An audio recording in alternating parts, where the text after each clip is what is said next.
Hello and welcome to this latest edition of the Tennessee Knights of Columbus podcast. This is Get to Know Your Tennessee District Deputies, I believe, episode 7. Worthy, thank you so much for joining us. Please introduce yourself, tell us what district you represent, and the councils and locations of those in your district. Yes, I'm Kelly Price, District 2 District Deputy. I represent 616-5233-10327, 13276, and 15936. All these councils are within the Memphis area, Midtown Great, area. great. Please tell us a bit about yourself. I'm married with 5 kids, 9 grandkids. My wife and I both retired from the United States military after 20 plus years. My wife did 20 years. I did almost 22 years. And we settled here in the Memphis area. And now I work for the VA Medical Center, St. Mary's Catholic Church downtown. I also teach kids on STEM and technology on Saturdays. And once or twice a month, I also feed the homeless in the downtown area of Memphis as well. Well, first of all, thank you and your wife and your family for your service. Thank you. So, take me back to when you were approached about being district deputy, and what made you want to accept the position of district deputy? It was during the pandemic, and I thought it'd be an opportunity to be able to help serve and represent the people, the Knights here in Memphis. Kind of see what I wanted to kind of see, what the district deputy actually do.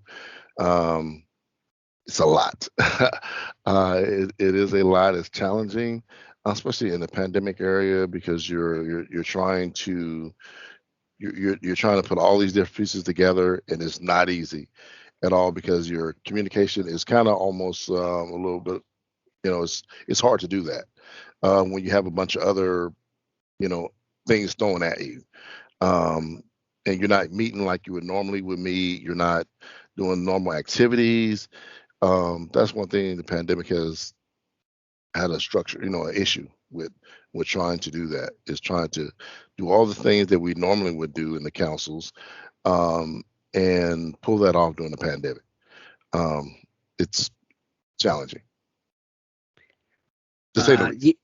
Yes, that's the feeling I get from many other district deputies. Well, on that note, maybe give me a little bit of insight. So what do you think makes your councils in your district unique from all the other councils and districts in the state? I don't know if we're unique to any other district in the state, but one thing I do know, there's a lot of great Grand Knights, because even without getting together and forming, they're keeping their councils above water. Right now, the church is going through a challenging time, not only with membership of the Knights of Columbus, but also with membership in the church. And even the councils and Grand Knights are trying to do their best to assist their churches in getting members to come in, getting people to come back to church. Those are challenges that it's unmeasurable. And that has been a super challenge, not only for us, but we've been doing pretty good at it. We're not the best at it, but we are working through those challenges, and that's the key thing, is to continue to keep fighting through those things, because it would be easily to throw your hands up and like, oh, it's a pandemic, we give up. But there's been some great Grand Knights out there that's underneath the tutelage, underneath this district, that's just been lights out. That's been doing a phenomenal job. Even during this tough times of the pandemic. And I'm starting to see a glimmer of light at the end of this. And hopefully, as the numbers still decline, that we'll see, hopefully sometime by the fall, we'll see some kind of normalcy and go back to being normal. I know the last couple of years, most councils, fish fries have been limited during Lent. That's a big thing for the Knights of Columbus. Pancake breakfasts, just had the free throw contest. We had very little participation in that, but still sent some try to get some people to get to that. Some of the councils still did coat drives, during this tough time, because even though you got a pandemic going on, people are still in need. People still need stuff. Our community still needs, our church still needs, and the councils are still providing some services, maybe not as much as we could without the pandemic, uh, but they still have been providing what they can, and even here in Tennessee, we face other challenges. 2 weeks ago, West Tennessee just went through uh, ice storm. Knocked out power. People were out of power for 3 or 4 days. You went through, we've gone through tornadoes. The most weirdest weather has been affected here in West Tennessee that I've ever seen since I lived here since 2007. So it's all been a big challenge. Yeah, and you kind of answered one of my questions. We can kind of segue into that. So, are there any programs or special things that maybe you want to touch on that your councils did that you want to kind of highlight and kind of maybe brag on? Maybe not each one, but maybe anything you want to kind of touch on that stood out during that time or any time coming up. Well, one of the things that I thought was going really good over at St. Michael's, they continue to do the Coach for Kids, like quite a few councils have, but I think they have the biggest part of that, where they participated in Coach for Kids, making sure that kids, they donated kids, Coach for children in need. That's a big thing for them. We still have councils that are, working with this St. Mary's Soup Kitchen down at St. Mary's. And that thing has been around for over 100 and some years, providing over 300 meals a day for the needy people here in the downtown Memphis area, and actually all over Memphis people come.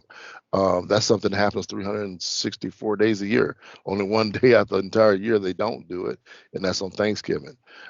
So there are things that we're still doing, and we don't brag on or take credit for. You just do these things. That's the thing about giving, right?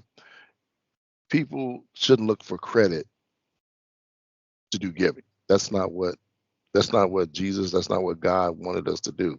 He just wanted us to take care of our people. Didn't look for credit, just do the work. Everything else will take care of itself. Great message, and I'll get you out here on this final question. Once again, thank you for joining us. I know we've been kind of playing with our schedules here a little bit, so I appreciate you taking time out of your busy day. I know you're a busy man, so we appreciate it. No problem. If you had to pick one thing that you've enjoyed about being district deputy, what would you say is the best thing that you enjoy about being district deputy? Being able to learn from other councils.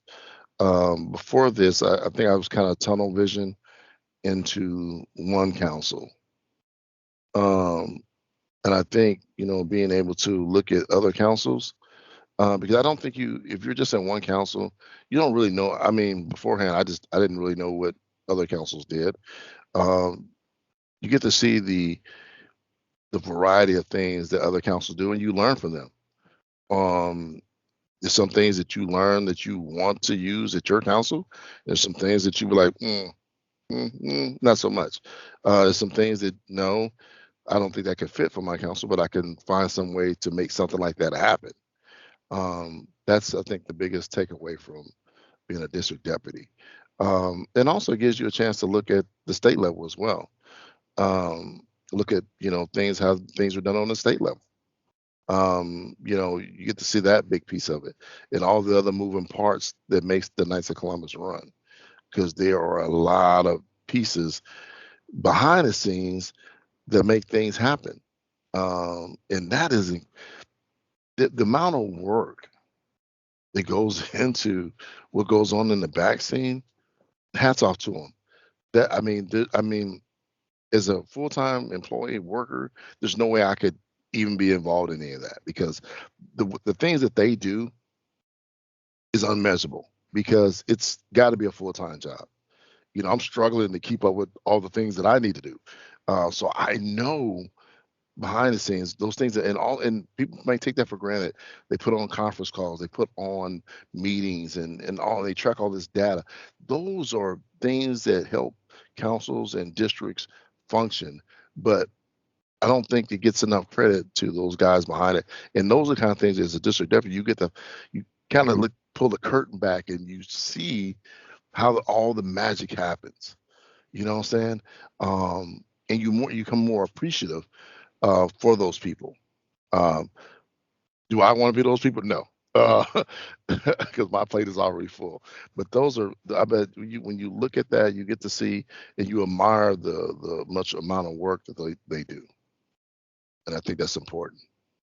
Great. Well, again, And they thank do you. it, and they do it selflessly too. They do it unselfishly. They just do it. That's the biggest thing I admire, because they do it without praise. That's amazing. Because most people doing stuff, they want to be front and center, and they want all the accolades to go with it. But I haven't seen that. People just doing work, doing good, doing God's will, and that is so important. I'm sorry. Go ahead. No, it's okay. Great. Thank you. No, that's very great. Thank you. And the state officers and everybody in the state staff does a really great job. And so I know they appreciate your kind words. Well, Worthy, thank you so much. I know you're very Mhm. busy, obviously, from all that you do in the community, and we really appreciate you sitting down with us and all the hard work you do for your district and the state of Tennessee. Thank you.